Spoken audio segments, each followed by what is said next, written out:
that he plans to retire, according to NFL Network. The future Hall of Famer has spent his entire 11-year career with the Cowboys. He is a 7-time first-team All-Pro. No offensive guard has ever been named first-team All-Pro more times than Martin. He was a member of the NFL's All-2010s team and was scheduled to become a free agent this offseason. Pete Prisco had him ranked as the number 66 free agent in his top 100.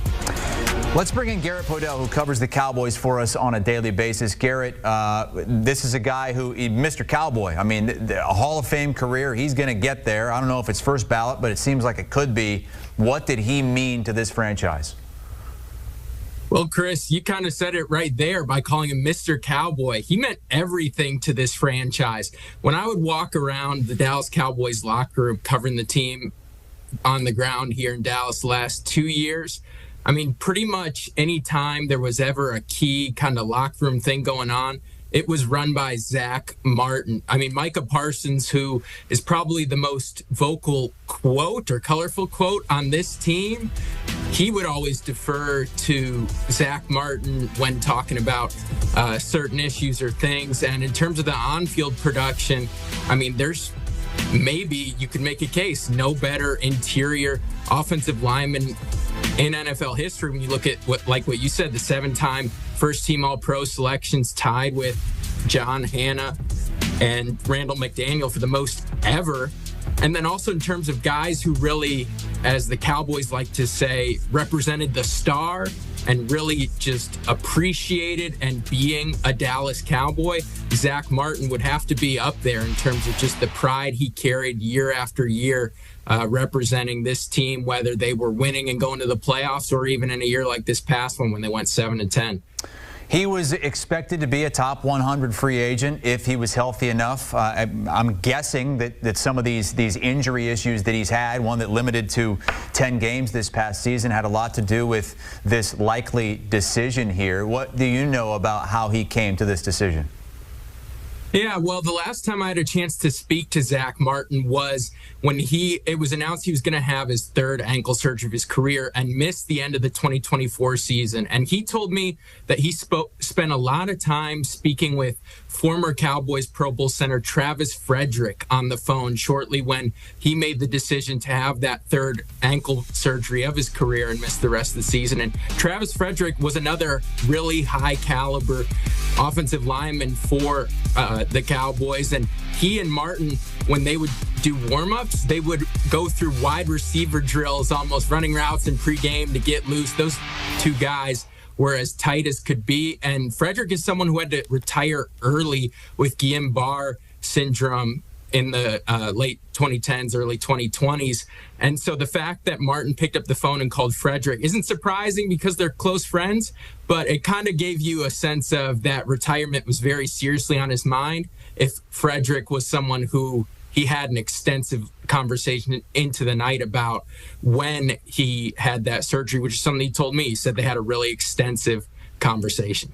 It's the start of a new era for the Cowboys. Brian Schottenheimer taking over. I know there's a lot of work that needs to be done to get this franchise to the level that they want to be at. What kind of a hole, though, is Martin going to leave in the middle of that line?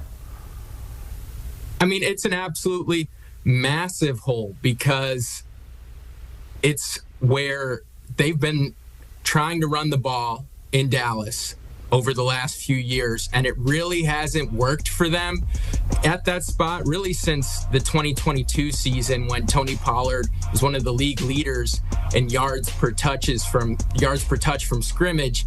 And the last couple years, it kind of really been a struggle. Pollard, he broke over 1,000 yards for them in 2023, but it was a lot less efficient when he was coming off the fibula injury he suffered in the playoffs against the 49ers the prior season. And then this year, Rico Dowdle did come on strong the back half of the season to break the 1,000-yard barrier mark, but they were really unable to get the run game going when Dak Prescott was in there healthy, and it wasn't as much of a priority for this offense. So I would say it's a massive hole, not only in that line on the field, but also in this locker room for a Cowboys team that's kind of in transition because they have a laundry list of free agents this offseason that's now not including Martin. but there's going to be a significant turnover both with the new coaching staff coming in and the type of players who will be in the locker room in 2025. Yeah, you mentioned the free agents, Garrett, and there's certainly a lot that the Cowboys are going to have to do, and he wasn't the only big-name free agent that the Cowboys have. Garrett Podell with us here on CBS Sports HQ. The Cowboys with 3 of the top 50 free agents, according to Pete Prisco. DeMarcus Lawrence, one of the others.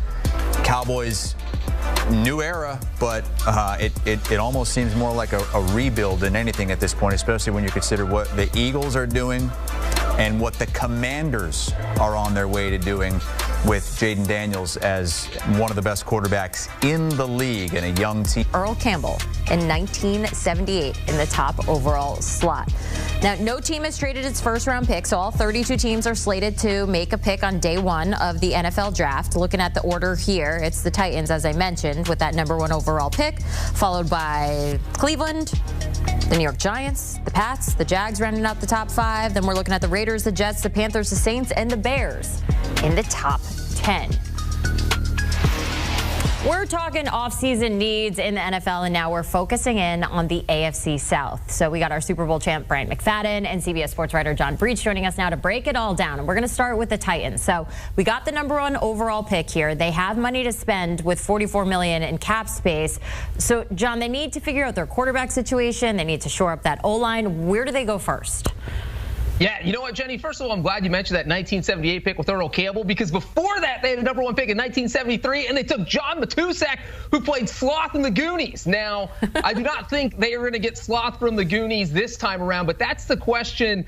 The quarterback question is the first thing that Tennessee has to answer, and they have to get it answered before the start of the draft, because that is going to dictate everything they do in free agency, in the NFL draft. Because if you decide you need a quarterback, which I feel like is probably the right move for Tennessee, then that's what you do. You go get Cam Ward, you go get Shedeur Sanders, you get the quarterback you're enamored with, and then you build the rest of the team through free agency. But if you decide, hey, look, we don't love either of these quarterbacks, we don't love the top quarterbacks at the draft, then you can trade away that number 1 overall pick. And as you said, this team has a lot of holes on the roster right now, whether it's offensive tackle, they could use a pass rusher, a wide receiver, heck, they could even use new kickers. So if you trade that pick away, that helps you fill those holes. I think if I'm the Titans, I'm probably leaning quarterback in the draft, but this team has so many holes to fill, I don't think they can make a wrong decision here. And Brian, go for it, B-Mac.